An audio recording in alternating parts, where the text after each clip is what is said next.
guys, back again with another episode of the Clock Enders podcast. Regular hosts here, Reginald Dino. We've got Life of the Party and Everyone Hates Nick. We're going to this week in this episode, we are going to recap the transfer window that was for Arsenal. And we're going to preview our next coming EPL game against Everton, bright and early Saturday morning at 7:30. Not too impressed with that, but it is what it is. So, guys, what do we think? We had a little bit of a surprise at the end of the transfer window, a name that we weren't, I certainly wasn't expecting. But do we think that's a good deal or not? Do I think it's a good deal? Do you think it's a good deal? Yes. Do you think it's a good deal? I think it's a fantastic deal. I think it's an unbelievable deal. The things that people said that we're going to need down the stretch is what?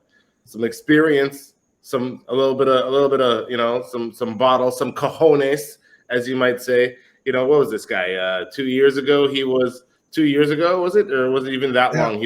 1 year ago, he was third in Ballon d'Or. Mm-hmm. I mean,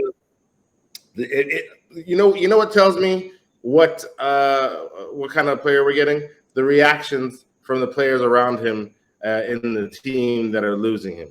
You saw Cucurella's reaction when they asked, who's the smartest player on the team? He's like, by far, Jorginho. He's like, Jorginho? He's like, wait a minute. No, Jorginho's gone? Same thing with a couple other guys. Some of the reactions I heard. Thiago Silva, definitely like upset about it. He seemed like actually like moved by it. He's like, I don't know. Seems crazy to me. He's not here, but I mean, it's telling you everything you need to know. We're getting a 31-year-old proven winner, at both international and club level. The kind of guy that I think, should be able to help us down the stretch here. And the crazy part about it is El Neni's out and Sambi got loaned. So I was expecting, to get two midfielders in. But this is how much faith Arteta seems to have in him. And the other thing that tells me everything we need to know about him, and even more so than my first point, is it's one of Arteta's guys, apparently. Even Jorginho said, he's like, look, this is not the first time he's tried to sign me, okay? He's been on his case, and he's been on his tail for a while. And that's somebody who goes against the entire philosophy, our entire recruitment philosophy, pretty much for the last 2 years, maybe up until, the David Luiz and Willian situation, right? And people are saying, this is kind of a replay of that situation. Absolutely not. Absolutely not. We're in different stages of the plan, okay? Yeah. That was then. This is a title race. This is now. This is totally different than that. And what we needed back then and what we need now are two totally different things. And so that's why I applauded signing a 20-year-old Trossard instead of a proven Trossard instead of a Modric. For the same reason now that I am applauding this signing, not to mention the price tag. We got him for less than a João Felix loan. So, Nick, you woke up. Your enthusiasm is off the charts, Edson, and I do appreciate that. And I like this signing for a number of different reasons, a lot of them that Edson just outlined. But in particular for me, it's at the start of this window, was Arsenal better or had more backup for Partey and Xhaka before this guy? Even with El Neni, let's just say a healthy El Neni. I mean, I think this is a steal.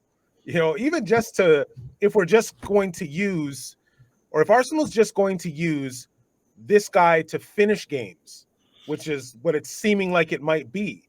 If you just need to give either Partey or Xhaka a rest, you have the experience. You have a guy he was just captain, I want to say less than a couple of years ago with this team, with Chelsea. So this addition is just another one of those genius moves at the end of a window that, I think will pay dividends. Well, it's not really a gamble. It's not at all. In today's terms of money and the things that are being spent out there, $12 million is nothing. You'll find that in the middle of people's consoles in their cars. So $12 million for a player like that isn't crazy. Felix 4 month loan. That's what 12 million. Well, yeah, it's for a 3 month, 4 month loan is $15 million. Like And I think Jorginho can add more to a team than a João Felix at this point of their career. So I'm with you guys. I think it's a great signing. It honestly came out of nowhere. I heard about it, and then like 2 hours later, it was done. So kudos to Arteta and Edu. We give those guys a lot of a stick when they don't get guys, and I wanted to bring that up with you guys as well.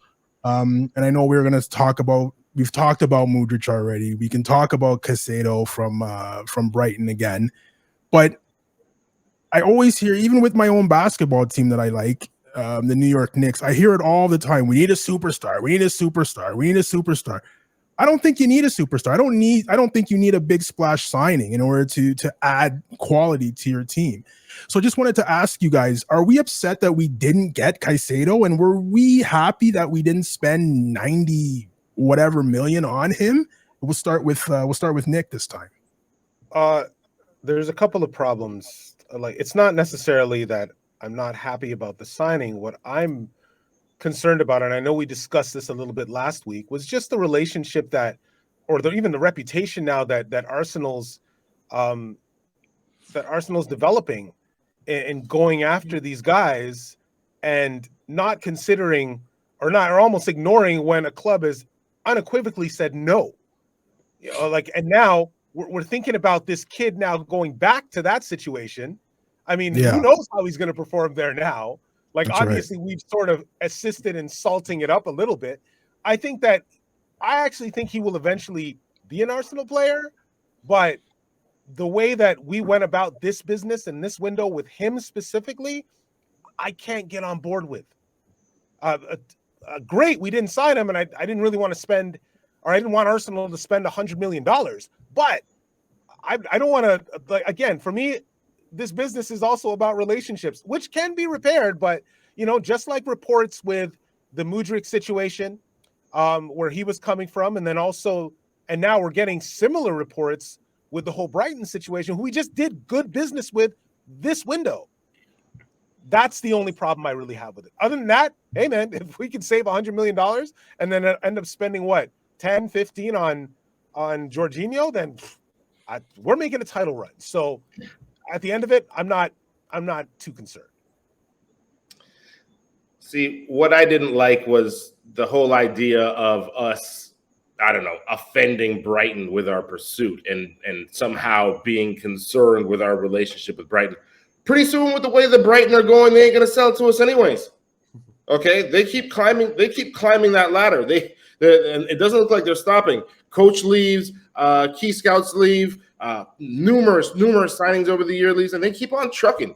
So they might be an unlikely top 6 team before we know it, if they keep with this kind of consistency and let's keep on producing more talent. You know what I mean? Like Matoma now, it's top tier talent.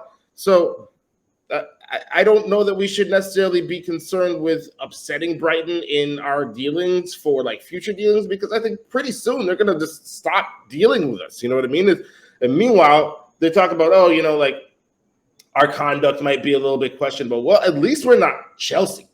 Okay, at least we're not Chelsea, and I'm not talking just about the way that they're stretching these contracts essentially illegally. The rule's going to change next year over 8 years, okay, or the amount that they're spending, how they're sidestepping FIFA fair play. I'm not even talking about that. I'm talking about the way that they dealt with the Portuguese club there. What was that?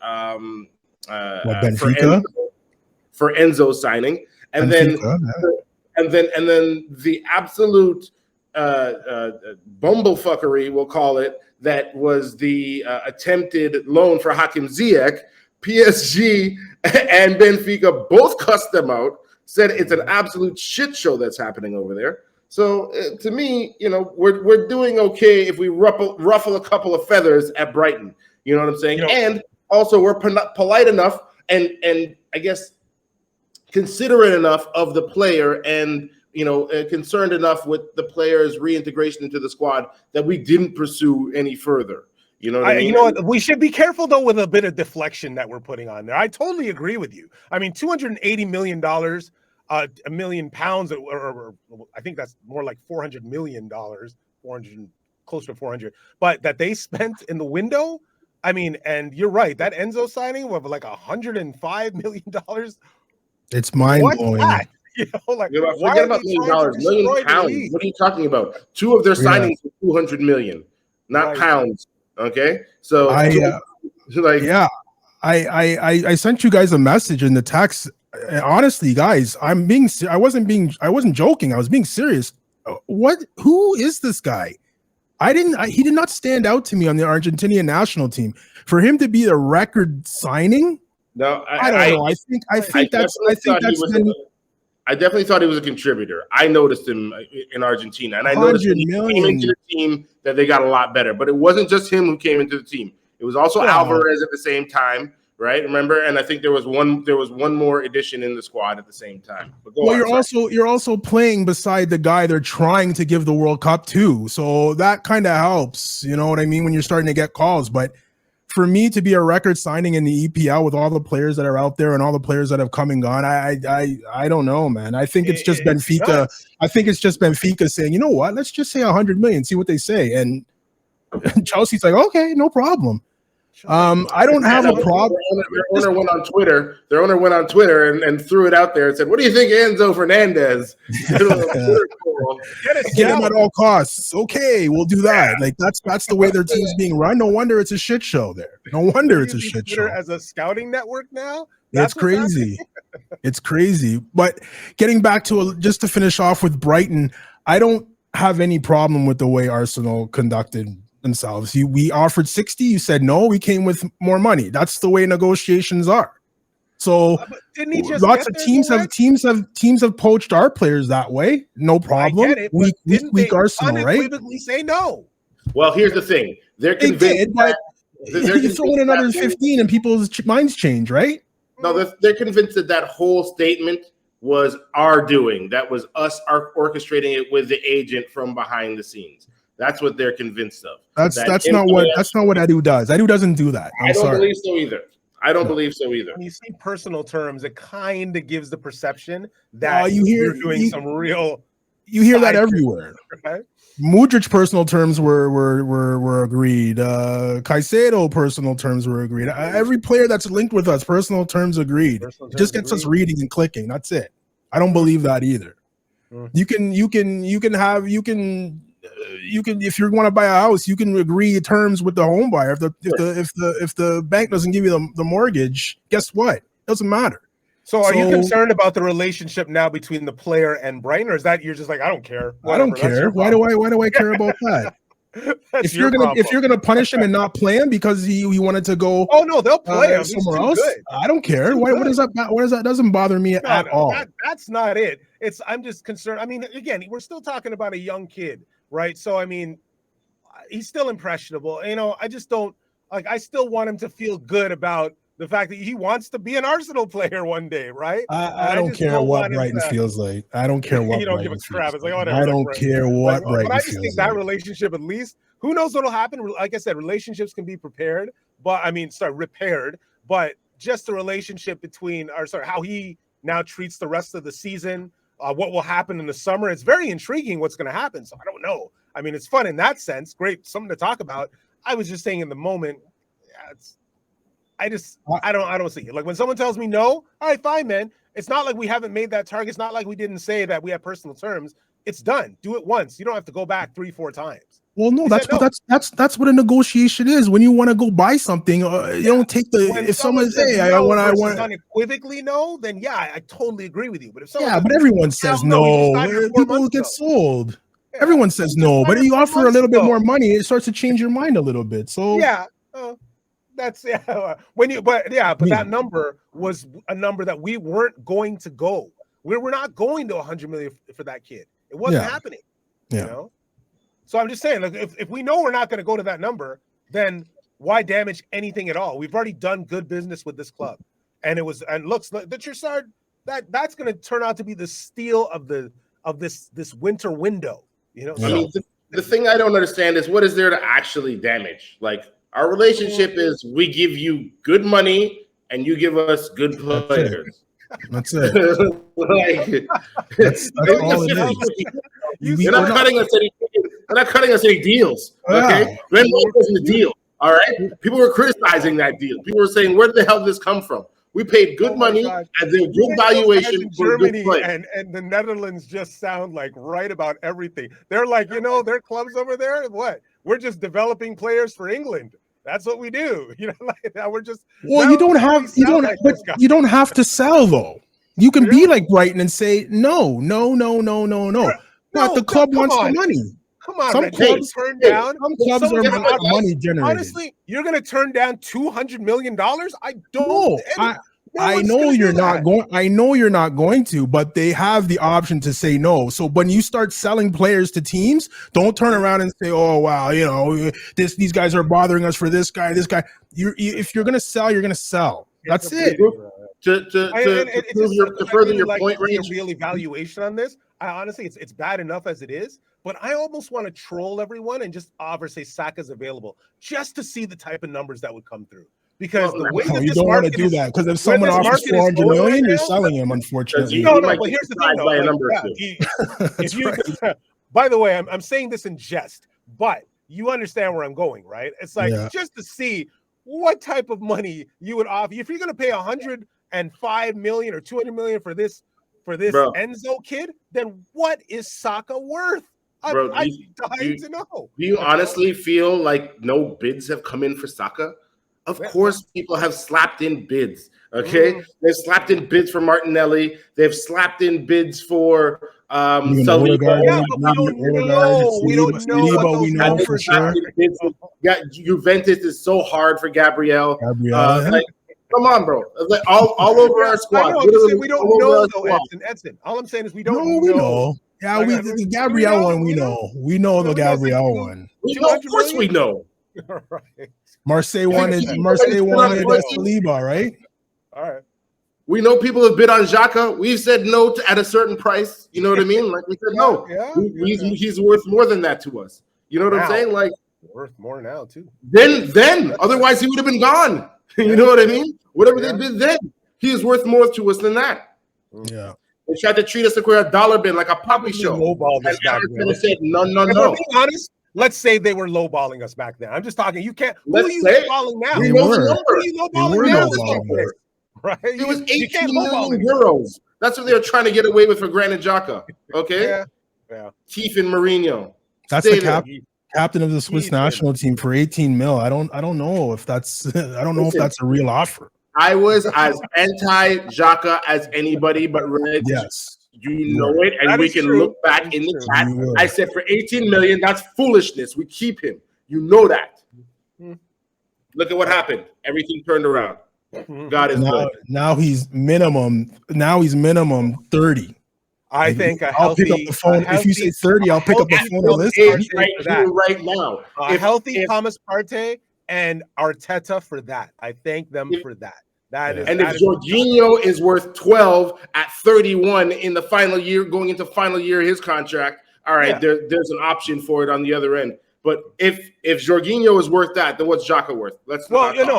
There's no question there. Like I said right from the beginning, I'm like, I don't think they were that great at the back. Like even with a healthy El Neni, you add this guy, and all of a sudden, way better options. I don't doubt that. I thought it was a steal. 12? Yeah, it is a steal. Like it's not helping Chelsea repay anything. Like 12? Like, come on. Well, that's the other thing that Chelsea is out there doing. They're making all these wild moves, and meanwhile they're selling one of their leaders, literally one of the heart and soul guys, across town to their rivals. Right. Okay. Well, they had to make space for Enzo, so someone has to go. Well, who's gonna go? No one's gonna take Kante because he's hurt. Kovacic.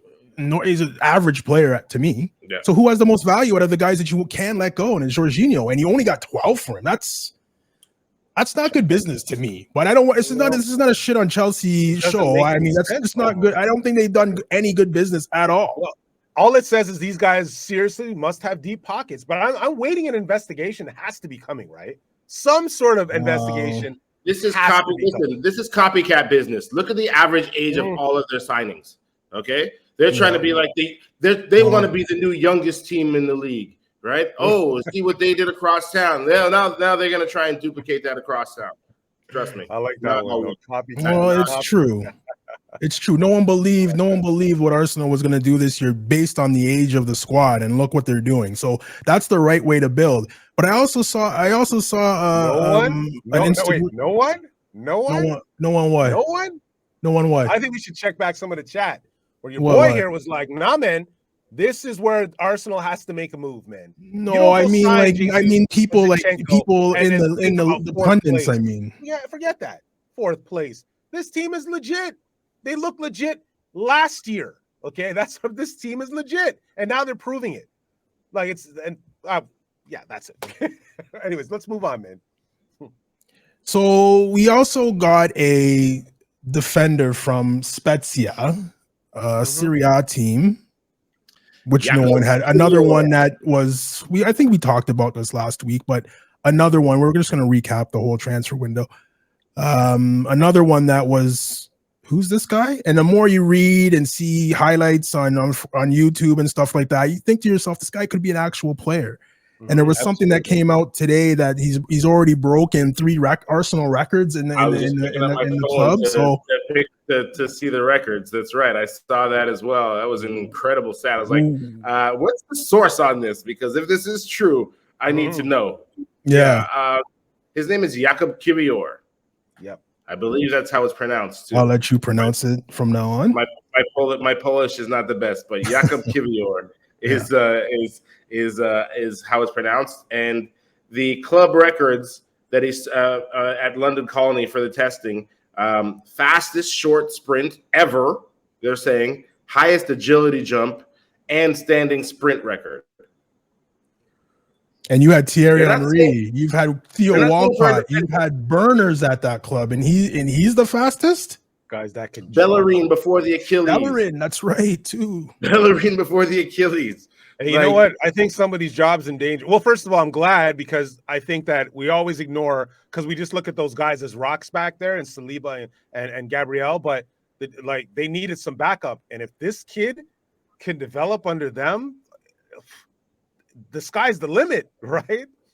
Well, back up in competition now, right? So well, that's what you really want, the competition, right? You have 2 left-footed center backs. Oh yeah.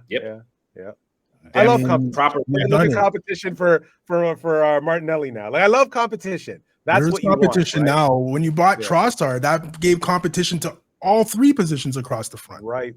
Exactly. Mm-hmm. So and now we have our boy out in France murdering the place. How do you feel? Was that a hat trick? Yeah, man. And Edson, you said it. Perfect hat trick, left, right, head. Perfect hat trick, right? Hail and reign supreme. You can talk about whatever other academy you want. Hail and reign supreme. If we were to sell him tomorrow, how much would you take? Forget not that I want to sell. Bring him right back to the squad next year. We got 3 strikers, right? Hypotheticals. What did I say? I said call him back New Year's Day. I said call him back at 12:01 New Year's Day. Oh yeah, that's right. That's right. You did. I remember because you had no faith in Nketiah. Me too. No, it's not because I had no faith in Nketiah. That's not why. It's because we need backup. And I wasn't convinced that Martinelli as backup striker makes much sense. But now that we have Trossard, now it seems to make a little bit more sense, because we have a good option on the left-hand side.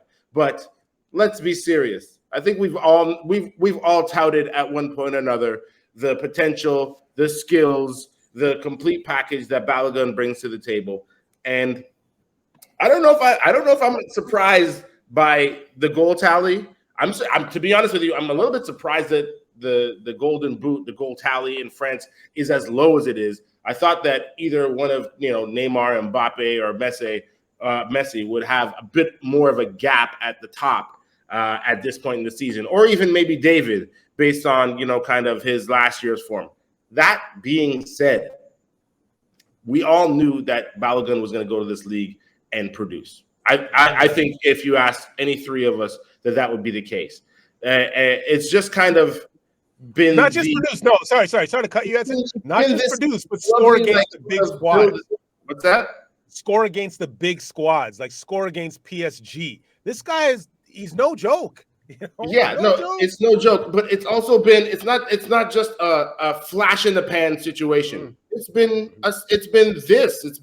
like kind of a steady climb to form here. And it's not just and if I've been reading the reports and the comments of their fans, it's not just the games that he scores in.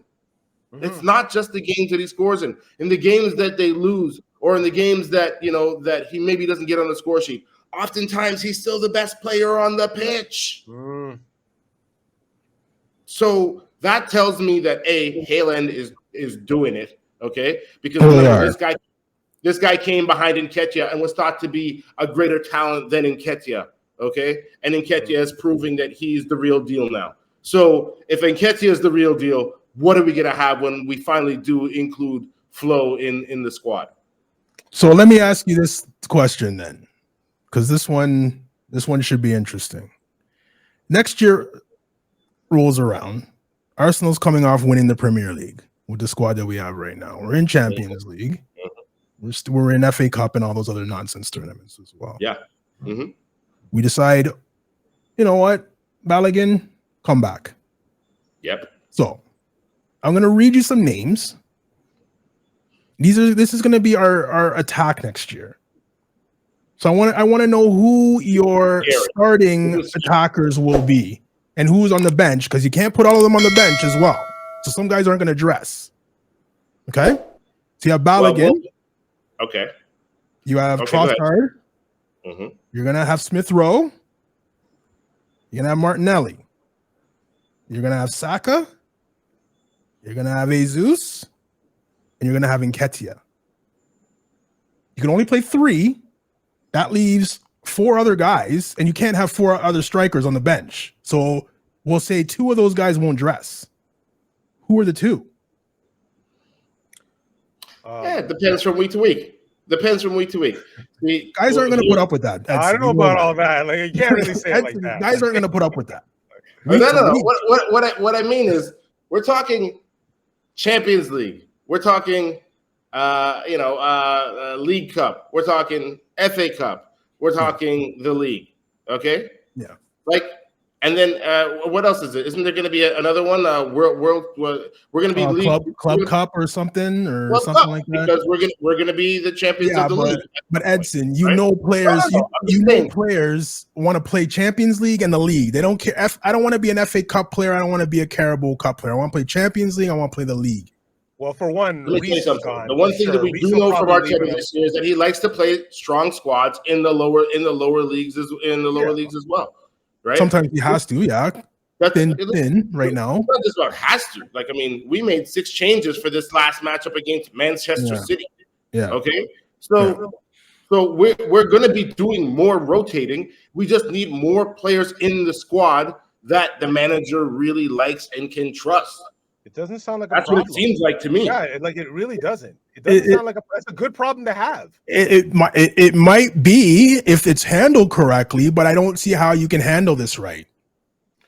If you play Manchester City, who's supposed to be your rival, fine with it. Pep seems to have laid the blueprint already at Manchester City. And guys leave upset though. How do you get Jesus? Just left upset. Okay, that's one guy. Listen, Aguero left. Aguero didn't leave upset. He left after years of success. Off years of proven success. Come on, right? Not everything. Look at how much harmony there was in the squad. Forget about those 1 or 2 outliers. Look at how much harmony there was. I don't know how you make room for 7, 8 strikers. I don't see it. If you guys say it's no problem, then okay, we'll see. But I think there's going to be an issue. The thing, though, the one thing you're forgetting about Jesus is that, truth be told, you're probably not going to fix what isn't broken right now. So if he happens to just miraculously cure, we heard about him being in training already, which that doesn't make any sense. But sure, if he is, I mean. Don't you see him probably rotating with maybe Saka, like the way that Nketiah is playing? I don't think that he's going to jump right back into that. So he plays in front of Trossard then, or who does he play in front of if you're gonna take Saka off? Won't you put Trossard there so and Jesus is going to play in front of Trossard, and Trossard's looking around like, why'd I come here? I just think Jesus might just be like coming off, like maybe getting 20 minutes of time here and there. And the competition on the left side is already established. You know, Martinelli, you know, just based on the way he played, he came in for those last 15 minutes there. What I noticed from him in that game was like, I have competition and I need to get this up. I need to get this going, you know? So that's what I think. You know, I also forgot Reece Nelson. I forgot. Yeah, Reece is probably going to leave on a free transfer, which sucks. But what do you like?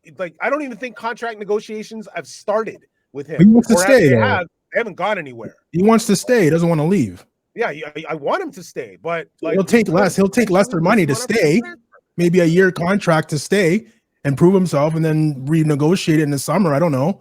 But prove himself where though? Where are we going to put him? Well, he was starting to come on and play well actually before he got injured.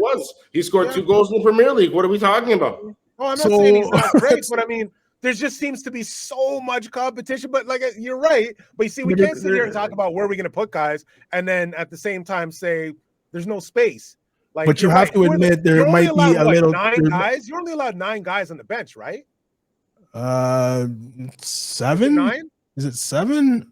Well, it's even less. No, you can have more in European play. I think it is. Whatever. Yeah. You can put guys on their Champions League roster and all that stuff. 2 have got to sit, right? Yeah, but okay. So, do we think there's a thing as too much competition, or we don't subscribe to that either? You might say that now, and then what's going to happen? Then someone's going to get injured. That's right. That's right. You know, depth, so you can never have too much depth. About. It's about actually keeping people happy. That's what it's about, which is exactly goes back to what you said, Reg. It's about keeping these guys happy, even though they know, you know, there's always footsteps behind me, right? Well, you better that want to get on, right? So you better hope we don't have a season like Liverpool did when they won the league, when they had 0 injuries and played the same 11 guys for the whole season. So I hope we don't run into that. I'm not hoping for injuries, but I mean, honestly, next season, if guys are cold, then I don't know what's going to happen. Yeah. Do you say Liverpool? The one that's their tired legs out there right now? That same team? Yeah. Well, those guys that want to run these. They won Champions League in the league. I think they did okay. It's like that is Nick Nurse like 101 right there. Let's just run everybody, 40 minutes a game, in January. That's what Liverpool's been doing for the last 3 years. I heard there's injuries, but I don't believe it either. It'll catch up. So we spoke about Trossard as well. We're just hoping to finish off on Kiwior. We're just hoping that we can get to see him maybe I know we don't play Europa like we mentioned last week. We don't play Europa for almost a month, I think, because of scheduling. Yeah, so February, if I'm not mistaken, right? Yeah, end of February. Yeah, so we're beginning now, so we're looking at almost a month before we play Europa League. So we probably won't see. I don't know if we're going to see him in the league, but maybe we do. Maybe we get shocked and see him against Everton, depending on how that goes. And we talked about Trossard and how much of a deal he was last show, and he came in. He started against City, played well for me. Came in against Manchester United, was excellent. So we know he's going to be a player. We spoke about Everton, playing Everton this weekend, 7 a.m. on Saturday. Yeah, that's the game. I worry about that game a little bit just because. So I worry about that game a little bit just because it is Goodison Park, and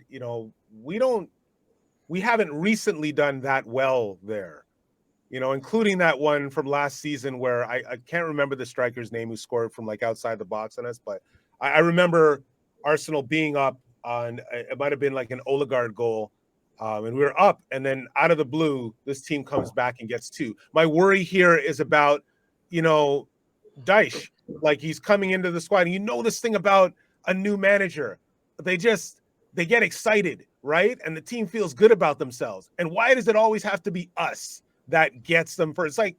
It's almost on purpose. I feel or is it just coincidence that we just have this type of luck where it's always that new manager that's his first game is against Arsenal, and this. But Everton suck. Yeah. Everton stinks. No, I know, but there's that bounce, right? That first that first game bounce with your new manager, which sucks. I have a feeling that it's going to be a moral victory for those guys and not an actual victory. No, they stink. They're going to get. I hope they get slaughtered, but when no one gets slaughtered. You're gonna laugh at my prediction overall, but I'm just, I have a word. I hope you don't have them scoring, man. I honestly hope you don't have them scoring. Oh no, I don't have them scoring. Okay. I just think it'll be tighter than you think. I hope it's not a 1-0 either. No. Okay. But it's just above that. Let's call it that. So who do you see starting? Do you not make any changes to what we've been doing? Do you see Trossard start for Martinelli again? Or do we see anything different than what we saw from the last EPL I see game? things different. Okay, what do you see? I almost guarantee you that Jorginho is going to start. What? Thomas Partey wasn't in training apparently today.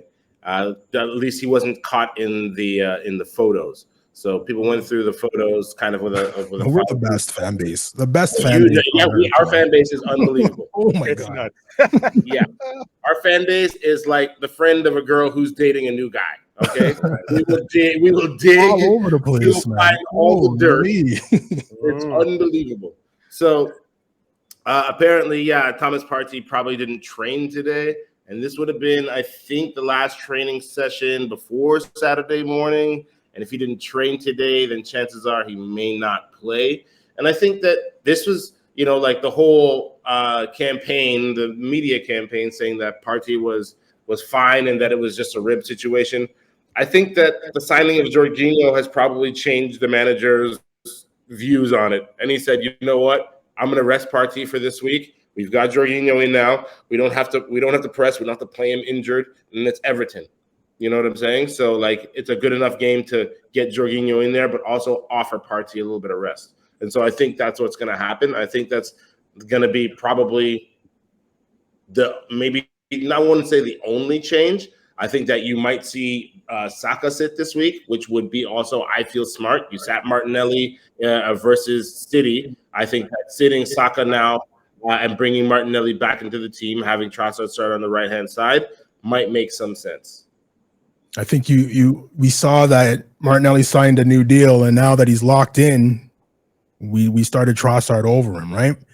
So do we still think that Saka's going to sign, right? Saliba and Saka are going to sign. We have no problems with that, right? Right, and I just think that Saka's display last week, you know what I mean? It looked like a tired, yeah. So, but he also, like we said, he also didn't have his right back overlapping too, right? So didn't have his right back overlapping, and he was playing against a 3, as normally playing against 2. And Ake is a good player and had a good performance on both sides. So yeah, there were circumstances certainly, but to me, it looked like how Martinelli looked a couple of weeks ago. Predictable and a little slow, deliberate, we'll call it.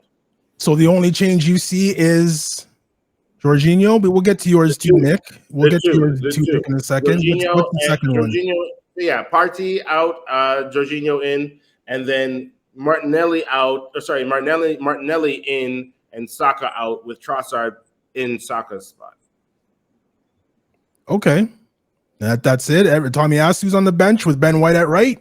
No, Tomiyasu was in right back last game. Ben White is on rest. He's on R&R. Okay. All right. What do you think, Nick? Do you see any changes, or would you expect any changes? Do you see any changes coming? I actually thought that if Partey's really injured as much as they say he is, that they might move Zinchenko up and play 3 at the back against Everton, just because it's Everton. Like, they don't seem much of a threat, right?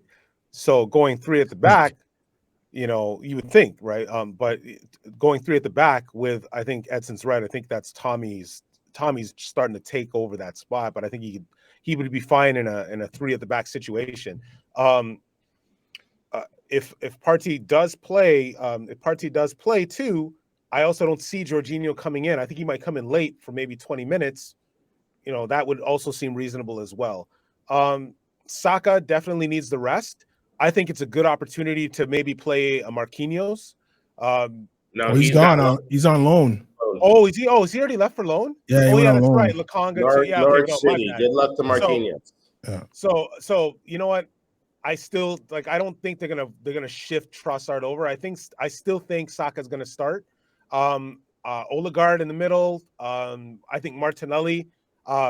Like I was saying earlier, I think that last 15 minutes against City, I thought he was electric. I thought he was. He looked like, okay, I have some competition. I need to show out, and I think he actually had a pretty good showing. You know, it's an L they took, but I was just looking at individual performances, and I liked it. And then obviously Nketiah up top. This dude is winning everybody's heart, you know, including my own. All right, so that's it for me. Zinchenko. First of all, and if Zinchenko, if the first idea that Zinchenko actually moves up to play in more of a defensive midfield role, then obviously I think the start will go to Tierney. Well, first of all, let me start by saying it's a team like Everton that goes to 3 at the back to deal with us. We don't go to 3 at the back to deal with Everton in any which way.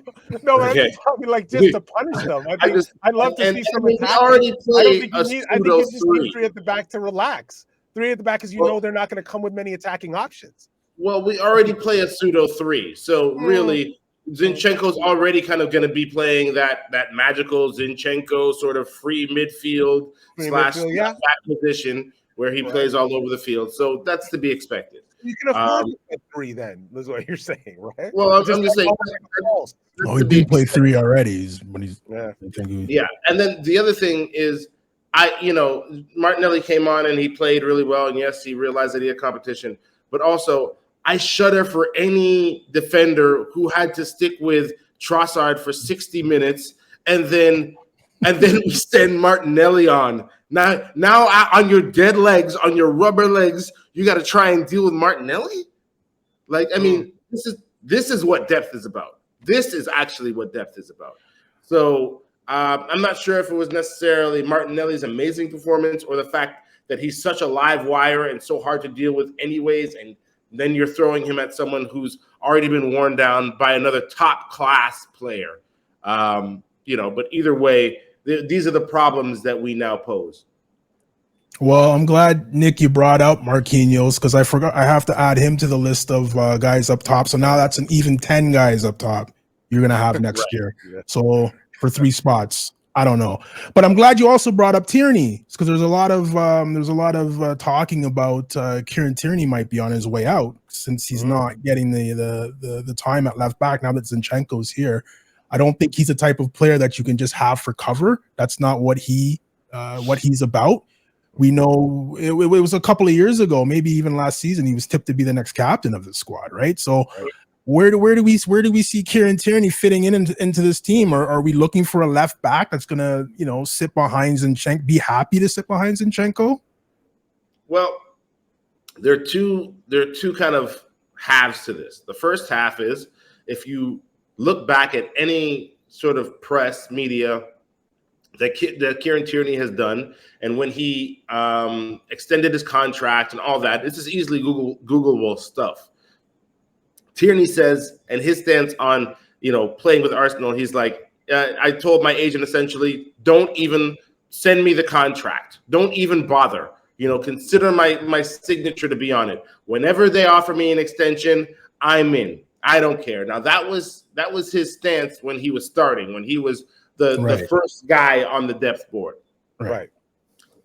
Now, if that hasn't changed and he's still that working class guy that we know him to be, put on his hard hat, go to work every day, compete as best he can, I see no reason to rock the boat because he certainly doesn't seem like the type of guy who's going to rock the boat from the inside. Okay? When he becomes that guy, then you deal with it. Outside of that, unless you get an outlandish offer, you keep the left back. Now, the only thing about it is if he's not and if he can't adapt to play left back the exact way that the manager wants him to, right? So far, he hasn't had much success in this hybrid midfielder left back role, right? He certainly doesn't play it the same way as Zinchenko does. Not even close. Covering every blade of grass on the field.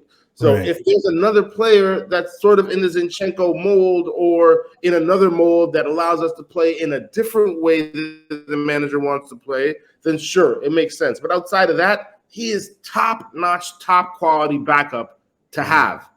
And, I mean, the other side of that is also Kivior apparently can play a lot of left back too. So, I didn't know that. Yes. In half of the highlight YouTube videos that I saw, he was playing more left back than anything. You know what I mean? It was left back and defensive midfield. It was very little. I need to check out his mixtapes. I need to check out the mixtapes. Yeah, most of the mixtape stuff that you'll find of him playing center back was World Cup, where he played the position magnificently.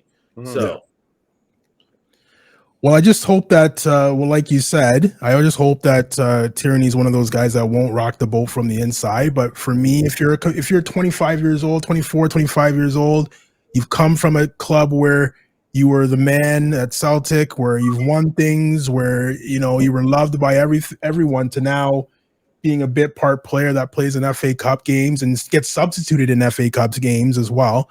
I don't know how that's going to hold out, but I hope he stays. I like his demeanor. I like the way he attacks the workday. But one thing that he's actually even said about it this season, he said, "Well, I've played in pretty much every game." Right. He has contributed. He's played in almost every game, whether it's as a starter or as a substitute.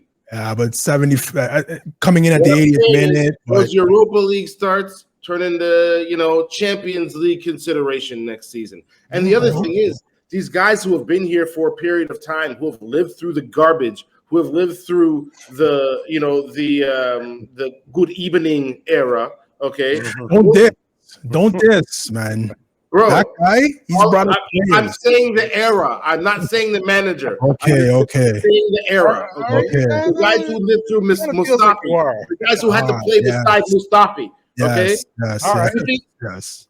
Let me just make the point. Do you think those guys, now that Highbury sounds that it sounds like Highbury, now that the Emirates is rocking this way, okay, and now that we have Champions League football guarantee for next season, you think them are go anywhere, bro? They're not going nowhere, okay? They want the sweet Wednesday and Tuesday night treatment. They want to be serenaded, you know what I mean, with North London forever on a Champions League night. Doesn't it sound romantic? Doesn't it sound beautiful? Would you go?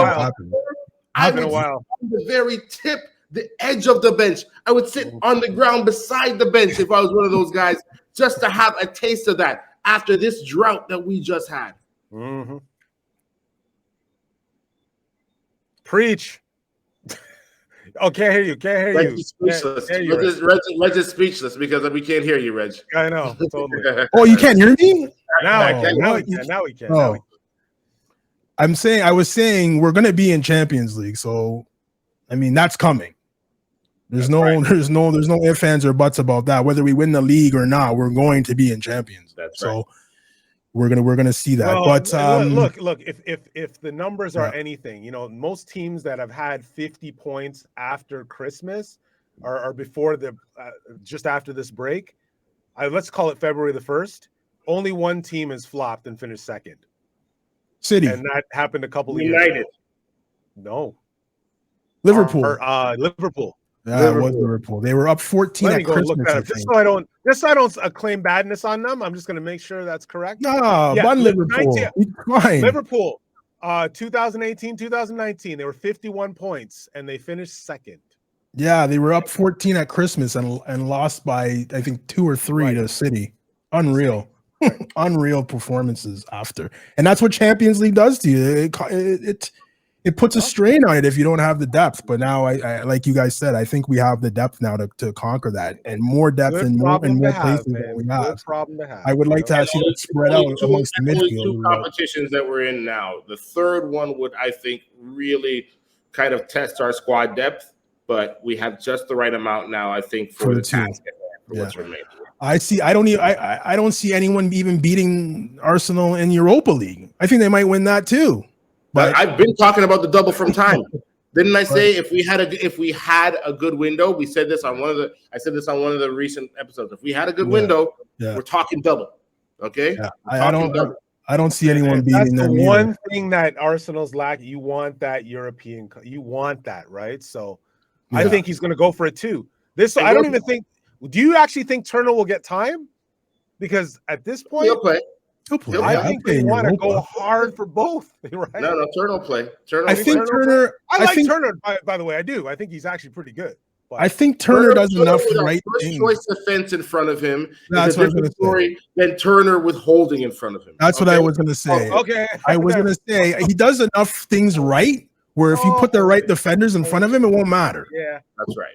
Everyone's going to look like a circus show right now with the square peg, which is Rob Holding, great dressing room guy, etc. But really not up to he should not play anymore. You know what I mean? He should essentially, like we said last week, just come in that closer role.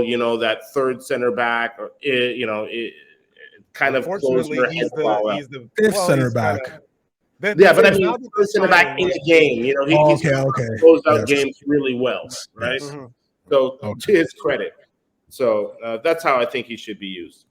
Okay. So, guys, we have Everton Saturday. Let's give our predictions. We're almost out of time, so let's give our predictions really quickly. This shouldn't be very difficult, but we'll start with you, Nick. What do you? I think I know what your score is, but I kind of previewed it. I think it's going to be. I think it's going to be just one of those grinded out games. I think Arsenal will get 2. I think the scores, if you were to ask me, are going to be Martinelli, and if Saka plays, it would be him, or I'll go Martinelli and Nketiah, just depending on who's playing. But 2-0 Arsenal. 2-0 to the Arsenal. Edson? I don't think it's going to be 2-0. I'll be honest with you. I think I just think that we come too soon for you, Sean Dyche. Okay, and I don't think that you have the horses, my friend. And I feel like, I still have a very bitter taste in my mouth from last year's December matchup, the Godfrey situation against Tommy, etc. I want blood. I want absolute blood, and I want carnage. Maybe I don't get it, but I also think that it's Goodison. If we're talking mentality, I think that Eddie Nketiah has probably heard a little of these rumblings about Balogun and the fan base getting all, lathery over Balogun.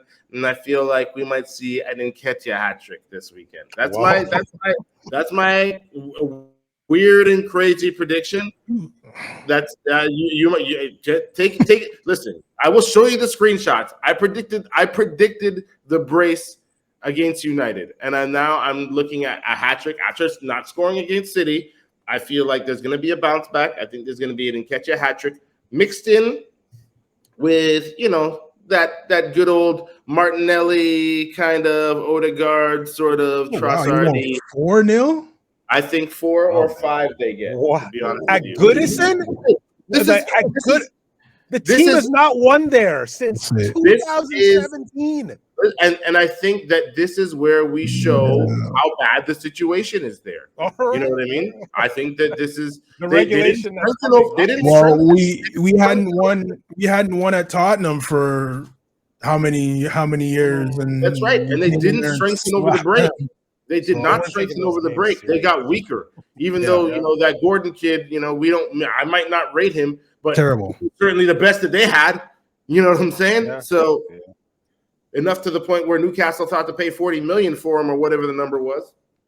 It's a good bit of business. It's like when Oxlade-Chamberlain was sold to Liverpool for 40. I shook my head and said, "Yes, please, thank you very much." Yeah, but with a Wobie, I'm sure we were all like, "Oh yeah, 40 for Wobie right away." Remember that? Oh my god! Right. I was like, how fast can I get you to the airport? Right. And I think that Wobie is out this game as well, right? So we'll get a good look at Onana. It doesn't matter if he was playing or not. No, I don't think so either. To be honest with you, it doesn't matter if he was playing or not. So I'm predicting you might even get a Vieira sighting, man. You might get a little Vieira sighting in this game. Never thought about him actually. I forgot about him too, buddy. Anyway. I'm not gonna say there's too many players. I've been in situations where we didn't have enough, so I'm just gonna I'm gonna hope Arteta knows what he's doing and he can straighten everything out. By the way, good luck to Sambi. Good luck to Sambi Lokanga. He received a lot of unnecessary abuse. I feel like, even though we all have our opinions on Sambi and how he fits into the squad and his performances, and we blasted him. I blasted him for his nose for danger and stuff like that. He's going to the perfect place. Patty Vieira is going to take great care of him and teach him how to play the position. And I think he's going to come back. Much more competent, better player. At the very least, he's going to come back worth a little bit more than what he left. And he's going to the right spot. And I think that from afar and in this loan situation, the entire fan base can now get behind it. Are you good with the? I guess this is the end for Cedric, but are you good with that loan too? Or absolutely, thanks, Cedric. Listen, should have been permanent. Yeah, no. Thank you for again another guy who's kind of served for a good period of time, a long period of time. But that was a weird signing in the first place. It was a very weird signing you gave him 4 years in the beginning when you first got him. It's very weird. Yeah, it was essentially a free. It was weird. He was getting paid a lot of money. Yeah. He helped the Portuguese-speaking guys bed in, right? So we can't underrate those kinds of contributions. They say the same thing about Willian. They say the same thing about David Luiz. Listen, if we have a Gabriel Magalhaes playing the way that he is now and as comfortable in the squad as he is now, partially because we had a Willian or a David Luiz around, or a who are we talking about? We were talking about Suarez. Cedric. Yeah. If we had, if those guys are more comfortable, or a Martinelli beds in quicker, or a Vieira beds in quicker, having had a Cedric around, then he's done his job. You know what I mean? Like, he's helping the process. He's a part of the process, and so respect to him and have a good loan. I wish you the best. So. Okay, well, I'll give my prediction for the game. A little bit more than Nick, not quite as large as Edson's prediction, but I'm going to go 3-0. I don't have goal scorers, but I have a 3-0, and it should have been more, and it's not. It wasn't. It was never close. Never close. Right. So that's it for this week, guys. We've talked a lot. We're looking forward to getting back into the EPL swing of things after the FA Cup and League Cup stuff that we had to watch last weekend. We need a good cup. We need a good run of games in the EPL coming off, the World Cup and these league tournaments and stuff like that. So hopefully we'll get a good run in here. We have City coming up as well. So yeah, it's looking exciting. Yeah. Outside of City, the schedule is extremely kind to us, but obviously it makes sense. What goes up must come down. We just came out of such a difficult period that everyone thought that we would come through with tons of bumps and bruises and dropped points. And as you said last week, or on the last episode, we dropped maybe 2 points out of that stretch in the Premier League, which is absolutely a fantastic return. We all would have taken that if you told us 2 weeks ago, 3 weeks, or when the World Cup ended, that's how it would go until this point. Well, we also have to look at the schedule and say we've played Liverpool already, so we have to go there. Okay, we're done with United. We're done with no, not United. We're done. Yeah, we're done with United, right? Yeah, we're done with United. Are we done with Tottenham? I believe we're done with Tottenham too. Done with them. So we only have City to play twice, and if you want to count Liverpool as a big team, I guess. And we have Chelsea at home. I don't know. I think the schedule is well in our favor, if you ask. Definitely. But anyways, I agree. Done with Brighton. Sorry? Done with Brighton. One for Brighton, and that is home as well. We have that at home. We have Newcastle again, I think, and that's home too, isn't it? That's home as well. I mean, guys, it's looking nice. It's looking nice. Everything's coming up Millhouse. Let's keep it going, boys. Let's keep it going. So we hope that they keep it going on Saturday. We'll be watching. We'll have a reaction show after the game as well. Guys, if you haven't subscribed to our YouTube channel, do that. If you haven't subscribed to us on Instagram and TikTok and Twitter, do that as well. Everything's been scrolling on the screen for the last hour. Get on there, subscribe, interact with us, talk to us. We'll see you after the Everton game. Thanks for watching, and we'll catch you then. Mwah.